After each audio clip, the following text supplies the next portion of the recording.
Coming into the opening weekend of the World Cup, Fiji was looking dangerous, situated in a pool where no hurdles were too high and a quarterfinal was looking more and more likely each day, with Wales managing to look consistently woeful and Warren Gatland guilty of picking players past their use-by date, whilst also exposing young players too early. Nothing was certain for them because times have changed. Gone are the days of a Fiji team guaranteed to burst holes in your defence and you're back for 50 minutes, but inevitably falling short. This is a Fiji team with the spine of the Drua, decorated with powerhouse European players and a young general casting the men of Dan Biggar's nightmares right towards him. Or so it was until that general, Caleb Muntz, did his ACL just a few days out from the game against Wales. Possibly Fiji's most important player. This was devastating to their World Cup endeavours, but not backbreaking. The Welsh given some breathing space and the Fijians in response promising to play like Fijians. The game was perfectly poised to cap off a historical opening weekend in France. And it did not disappoint. An opening flurry from Naya Kalevu and Radradra getting the Fijians into the game and making me feel like I never thought I could at 6 in the morning. A resilient 16-man Welsh team managing to fight their way back into a commanding position while soiling themselves at the same time. And the Fijians from absolutely nowhere deciding that they will not play the victim, seemingly snatching a historic victory from 18 points behind only for it to slip through the fingers of their best player. This was rugby's equivalent of a horror movie. I've never felt such an emptiness in my chest watching this unfold.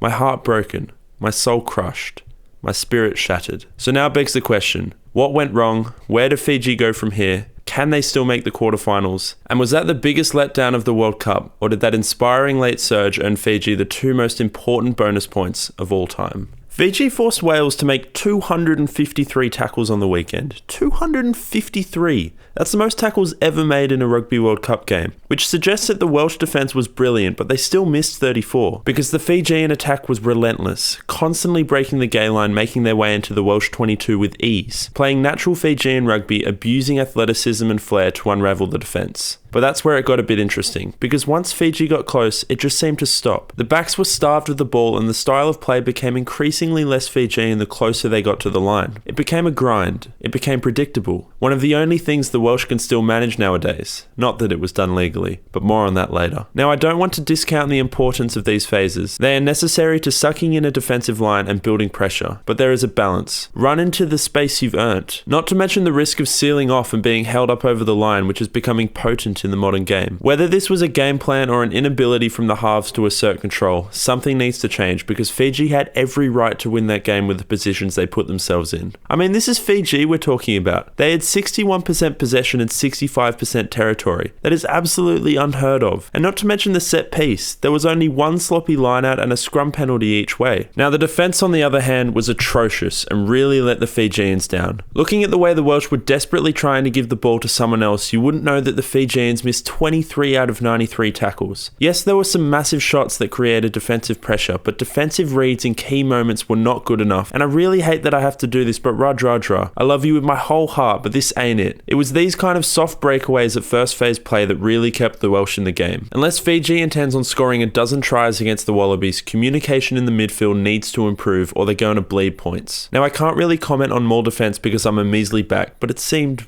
reasonable? Although it did get cooked at a crucial time which led to a penalty deemed to be a sending off. And the ref is always right. They're always right.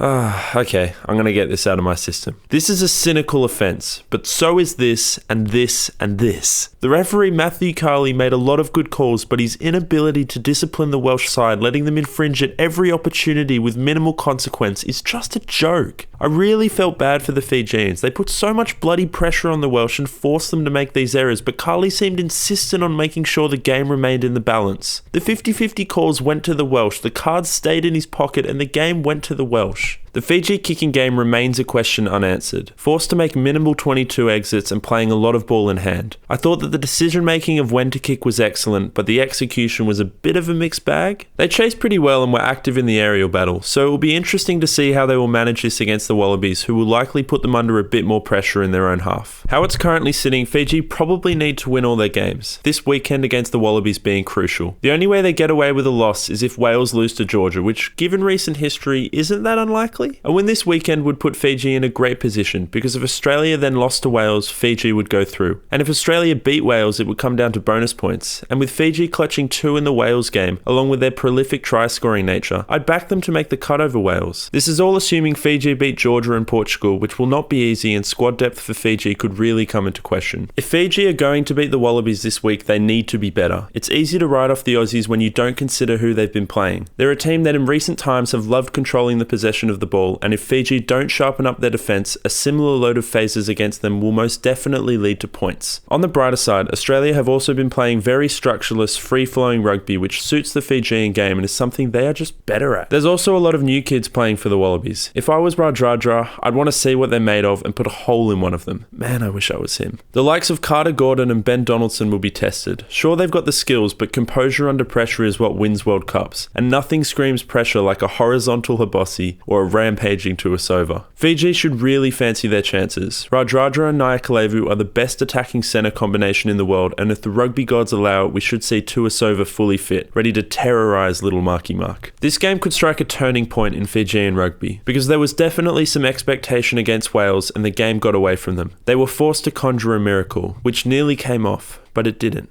Now comes a test of character. Fiji were hard done by last week, but they have to move forward if they wish to succeed. Will this be another World Cup of promise and almosts, of excitement and disappointment? Or is this the World Cup that Fiji kept fighting, not for consolation tries, but for the 2 vital bonus points that would help them qualify for the quarterfinals, once they upset Eddie Jones' Wallabies and asserted themselves as both a Tier 1 nation and contenders for this World Cup?